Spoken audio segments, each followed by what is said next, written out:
Welcome to Girl Choose Yourself, where we're trading self-doubt for self-trust and settling for soaring. I'm Emer Zone, your host, and together we're building the confidence to create lives so deliciously bold that they scare us a little, but in the best possible way. Because life's too precious to stay cozy in our comfort zones. It's time to choose ourselves for lives that are fabulous and soulfully fulfilling. So let's go. I'm curious, when you were growing up in your home environment, what did it mean for you to be good? Like, not in an abstract way, but good in your specific household, in your family environment, in that world that you grew up in. What was good? Just take a moment and kind of remember what that was. Here's what it meant in my family. It meant not talking back, being tidy, not asking my dad things when he was tired, not asking my mom things when my dad was tired, eating everything on my plate without complaint. That led to all sorts of problems later on, I don't mind you telling you. Doing your chores when asked, or preferably before being asked. Having the right friends, in inverted commas. Getting great grades, this idea that 100% was always possible. Doing well at sports, winning actually. Why didn't you come first? Being polite and welcoming to all guests. And there was some weirdness about having your party piece ready to perform on demand for said guests or visiting family. Those are just some of the ones that I remember. I'm really curious about what it was like for you. What was good? I grew up in a very typical Irish family of that time, which was a family of 7. I'm from Dublin in Ireland. And good, I knew what it was. It was communicated to me directly and indirectly. And nothing in those things that I've mentioned there's nothing that seems wrong with any of them. But there's really this thing that I think rears its head later in life, which is this realization that we're carrying these rules and these behaviors and these emotions around these rules and behaviors and norms that we've absorbed. And they were never ours. We never chose them consciously. We never signed up to them. It's like if you were like handed a garment to put on, and you wore it for so long and so well that you forget that you're wearing it. It just becomes like the skin you move in. And I feel here's the thing about being good. It sounds clear, but it isn't. It's like a moving standard, a mixture of so many things, like the culture you were born into, the religion of your household, if there was one, the particular flavor of what goodness was in your family that they decided that you needed to live by and enforce in many different ways. And none of it was ever sort of offered to you by choice. And what makes it so hard to see was that it was rewarded. It was rewarded when you were good. Nobody was ever going to call you out and say, hey, stop being so agreeable. Stop always saying yes. Stop making yourself available. Of course that doesn't happen, because what people would say instead was, oh, you're so good, you're so reliable, you're so kind, you're so easy to be around, you're so helpful, you're so charming, you're whatever. These rewarding messages that make it easy to not see this. And that approval, that particular warmth and good feeling that we get from being seen as good, it's kind of like an anchor. Because you feel like you belong, you feel like you're being loved, even though it's conditional. But that is so much better than the alternative, which is if you stopped being good, in inverted commas, for whatever that means in your context, then you mightn't belong anymore. Then love might not be available to you. So we keep doing it. We keep like wearing that garment, fitting into that position, even when it feels like it's a little uncomfortable, it doesn't quite fit, it doesn't quite belong, and just feels a little bit off. I feel like when we get older, we kind of can get this good girl hangover.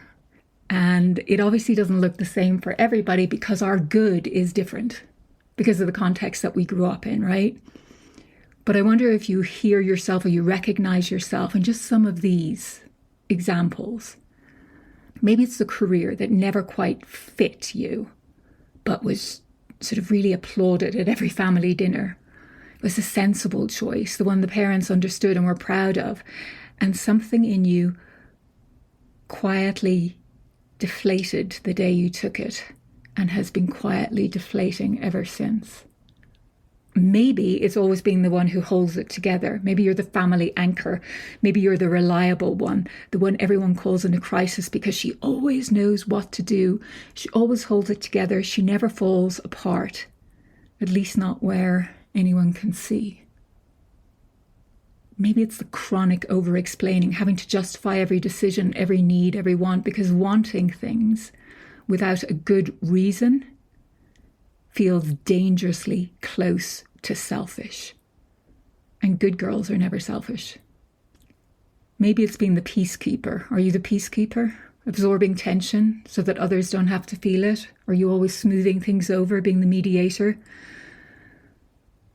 Making sure that everybody in the room feels comfortable, regardless of how you feel? You become so skilled at reading the emotional temperature of every room that you walk into that you just barely notice that you're doing it anymore. Maybe it's the shape-shifting, become a slightly different version of yourself depending on who you're with. It's not conscious, just a lifelong habit of reading a room and adjusting until one day you genuinely aren't sure which version is real. Like, who the fuck am I? Maybe it's the instant yes, the one that comes out of your mouth before your body has even registered what it wants. And then you spend days dreading whatever you've agreed to, wondering, how did you get here again? Maybe it's the role, the career, the relationship, the identity that looked perfect from the outside, but just felt hollow from the inside. Or maybe it just felt okay for a while as you were performing it, but over time it just felt like, how the fuck did I get here? This isn't doing it for me. I don't think this was ever genuinely my choice. I think I recognize myself in some of these, and I wonder whether you recognize yourself too. And it costs us. It costs us. It costs us in so many ways, like a sense of chronic exhaustion that sleep just doesn't relieve. Because the performance is ongoing, it never really stops. You're always managing, adjusting, reading the people, self-editing all day, every day, without a break. And you call it just, being considerate, just being responsible. This is just my personality. This is just who I am. And then you maybe feel the resentment that has nowhere to go because good girls don't get angry. I so remember the trouble that I had growing up when I expressed anger. Maybe that's for another women in anger. Maybe that's for another episode. You just couldn't be good and be angry. So it turns inward, or it leaks, and we find ourselves in these sort of passive, aggressive responses, or suddenly withdrawing, or a disproportionate response to small things. You snap at the person who least deserves it because they're the only one it feels safe to be real with. Oof. I know I've done that. Or maybe it's a creeping numbness. Life looks fine from the outside, but it feels fucking hollow from the inside. You're going through the motions of a life that was built for someone else's approval and wondering why the hell it doesn't feel like yours. And then there's a loss of desire, really. The hangover can show up like that, not knowing what you actually want anymore. Like, what do I want? Because I just don't trust that it's my genuine want anymore, because I haven't been following that. Because I spent so long wanting what was acceptable to want, that my own preferences just went quiet. And now when somebody asks you, hey, what do you need? You genuinely don't know. And that's kind of alarming and scary, and it's a little bit bloody embarrassing too. Why the hell don't I know what I want? What the hell? And then the thing that happens in midlife that nobody really prepares you for is when things start really changing up, and there's this transition phase. The roles that you've sort of perfected in many ways or just become so habituated to, they fall away. Whether it's children leaving or a career plateauing or a marriage shift or a change in marital status, and you're left face to face with the question you've been outrunning maybe for decades. Who am I? Who am I when I'm not being good for someone? Who am I? The author Sylvia Plath understood this, not theoretically, but right from the core, from the inside. I don't know whether you're familiar with her book, a book called The Bell Jar. I read The Bell Jar as a young woman, and it really has never left me. It was published, I think, back in the 60s. I think it was the early 60s. And it follows the story of a character who's sort of semi-autobiographical for Plath, called Esther Greenwood. And she's intelligent, she's talented, she's outwardly successful, but she's also slowly suffocating under the weight of who she is supposed to become. Because she's not supposed to be too ambitious. She's not supposed to want too much. She's supposed to be attractive and domestic and agreeable and contained. And Plath gives us this image for the particular paralysis that comes from this. And I just kind of feel this in my bones. I've never forgotten it. The character Esther imagines herself sitting in the branches of a fig tree, and from every branch hangs a different possible life for her. The writer, the traveller, the lover, the professor, the mother, each one ripe and beautiful and genuinely possible for her. But she just cannot choose, because choosing one means losing all the others. And so she sits in the tree, unable to move, while the figs slowly blacken and drop to the ground, one by one, unpicked. That image is well over 60 years now, and I bet that lots of women listening to this right now know how that feels. The Bell Jar, that book, was not like a period piece. She was not just writing about the 1950s as a sort of historical curiosity. She was sort of issuing a warning. And the reason that the book still resonates, it still sells very well, still gets pressed into the hands of young women by other women who have read it, is that the conditions that she described have not really gone away. We still live them in a way, in too similar a way in many circumstances. The pressure to succeed while remaining likable, the burnout from performing a self that doesn't feel like it's authentically yours, that paralyzing fear of choosing the wrong path in life, the loneliness of feeling completely disconnected from yourself while appearing to function perfectly on the outside, and then that bell jar image itself, the image of being trapped under glass, cut off, unable to breathe freely, watching your own life as though from behind a wall. We're still living this. We've not yet been fully freed from it. Maybe the garment has been updated. It looks different in 2026 than it did in the 50s. But it is still being handed to girls, and it's still being rewarded in women, and it is still exacting a cost, a heavy, heavy cost. I think the good girl hangover is that what now moment. The performance has started to kind of crack, and we see it for what it is. We realize it doesn't fit. The rules that organized our whole life have started to sort of loosen. We're questioning them. And those rules, however costly they were at least a map. They were some sort of guidance system. They told us who to be, how to show up, what good looked like for us. And now that map is sort of gone. And what comes next is the work of charting a new course. One that is real and true and fully ours.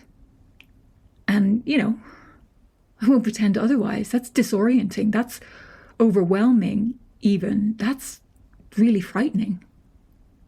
Because we've spent so long navigating by someone else's compass that we're not yet sure we can trust our own.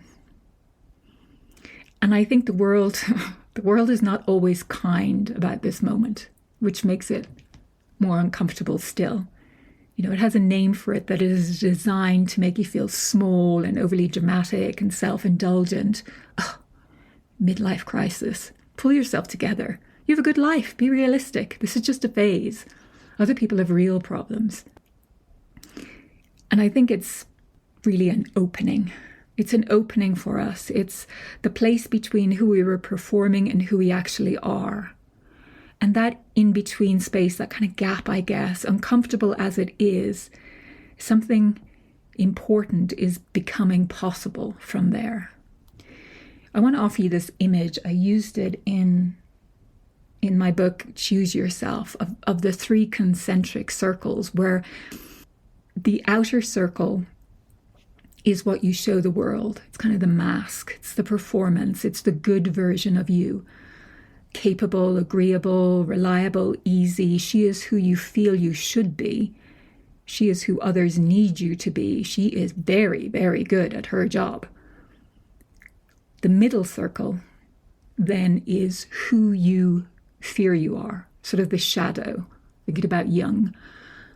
The parts that feel unacceptable, inadmissible, too much, or not enough. It's the anger, the ambition, the desire, the need, the grief, the parts you've been quietly banishing for so long that they're almost forgotten that they're there. It's dangerous to show them. The mask, the outer circle, needs to hide them. And then in the innermost circle, that's the one where we can spend a whole life not even really knowing that it's mostly hidden, unknown, underexplored or unexplored. It's who we actually are. The real, unexplored, underacknowledged self that has been living quietly at the center of all of it, waiting, if you will.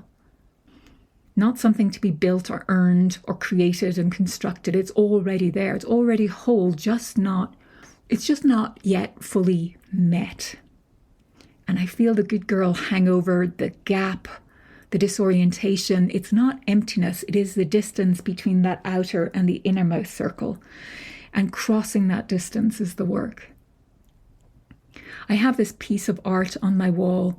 I had a number of friends over recently for dinner, and they were admiring this on the wall. I've had it for years, and I walk past it every day. It's a print with a quote from an author called Kate Chopin and her novel, The Awakening, which was published in 1899, a book so radical in its portrait of a woman who dared to want her own life that it effectively ended Chopin's literary career. The world wasn't ready for it. And the quote says, "She was becoming herself, casting aside that fictitious self which we assume like a garment." Oof. I saw that quote. I bought that book. I read that book. I bought the piece of art. 1899. 1899. And here we are, 2026, and we're still learning this. We're still becoming, still slowly casting it aside. Something else that's really resonated with me, and that I saw years and years ago, and I really want to make the journey to see it in person, was above the entrance to the Temple of Apollo at Delphi, where people travel from across the ancient world to ask the oracle what they should do to seek answers to the great questions of their lives. There were these 2 words carved in stone: know thyself. Know thyself. Before any question was answered, before any wisdom was given, this was the first instruction. The thing that had to come before everything else. Know thyself. That was 2,500 years ago. Shakespeare understood this too. Hamlet is a man undone by his inability to know himself clearly enough to trust his own perception. And through the bumbling Polonius of all people comes the line that survives everything else in the play: to thine own self be true. Kate Chopin understood it, still on my wall, still stopping me as I pass it every day. Sylvia Plath understood it and paid a devastating personal price for the knowing.